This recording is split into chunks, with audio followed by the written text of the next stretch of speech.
Looking poor might be the fastest way to actually become rich. Looking rich adds a hidden 5% status tax to almost everything we buy. I will show you that it quietly costs you hundreds of thousands and 3 practical tips to fix it without feeling like a brokey.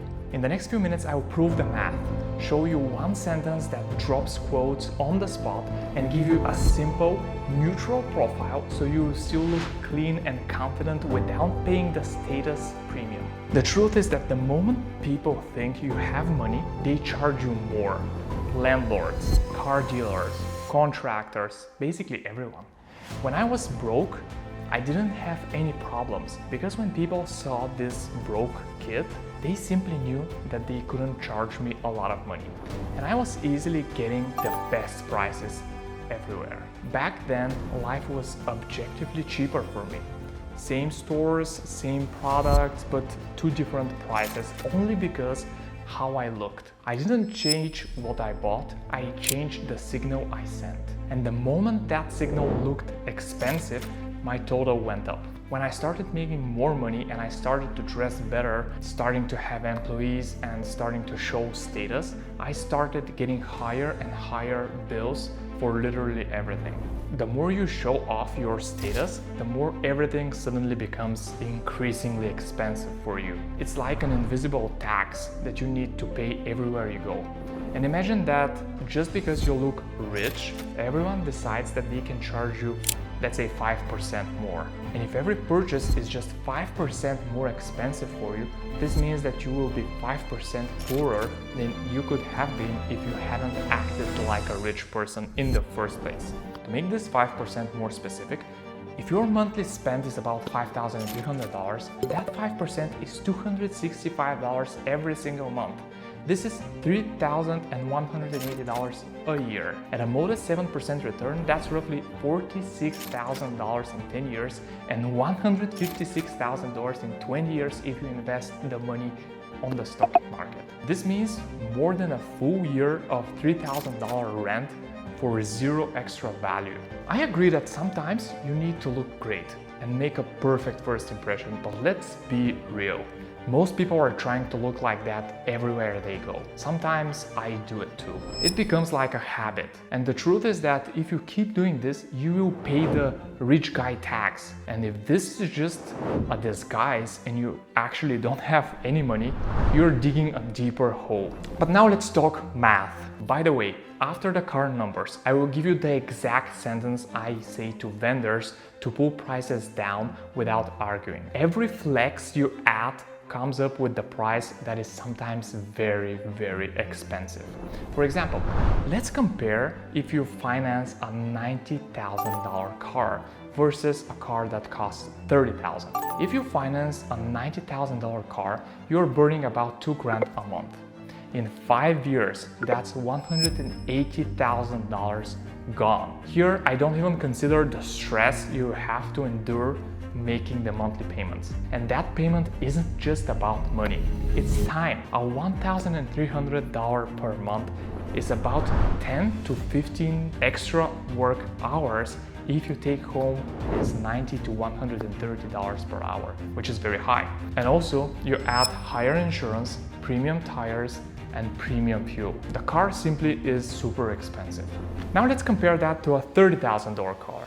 About $700 a month, $43,000 total. That's $75,000 gap. If you invest it instead, you've got almost $900,000 in just 5 years. And in 10 years, over $120,000. I personally want to have $120,000 in my bank account, and once I can passively get a better car, then that's when I will decide if I want it. And as I promised, here is the sentence that consistently gets me lower prices wherever I go. I always tell the dealers or the contractors, I'm collecting a few quotes today. What is your best price without extras? This way you signal that you're not playing games, and they cut to the chase. Because when you look rich, everyone will try to test your seating first. But when you say that in the first place, you're creating an urgency for their discount. And here's the last thing that is very close to me personally and why I lost so much money, so you don't have to. I will give you a personal example. Technology. I used to spend everything on gadgets. Phones, laptops, cameras, new monitors. Every time something came out, I felt like I needed it. Maybe this is because when I was a kid, my friends had more gadgets than I did, and my family couldn't afford to buy me every single new gadget on the market. But when the new iPhone came out, I really wanted to have it. And that's the biggest trap. Because you feel happy for like 1-2 days, and if the purchase is really significant, a maximum of a week. After that, things return to normal. And studies show that the average American and European make around $30 per hour. And a 1,000 impulse purchase equals 33 hours of work at a 30-hour after-tax rate. 33 hours for 2 or 3 days of excitement. You need to decide if this makes sense for you. Of course, for some people it's just like that, but for many of us, it's not. So we need to deal with the reality. If you are like me and you have something that you're addicted to having after it comes out, you need to fight it. The only way to fix it is when you get it. And after that, ask yourself, did I get the happiness I thought I would get? It's not going to be fixed immediately, but over time you have fewer and fewer urges and you have your answer. It took me years, but now I have completely stopped. I literally cut my gadget spending to zero for months. I started pouring that money into investing and scaling my business. My happiness hasn't been linked to some company's products anymore, especially Apple, and this definitely makes me richer over time.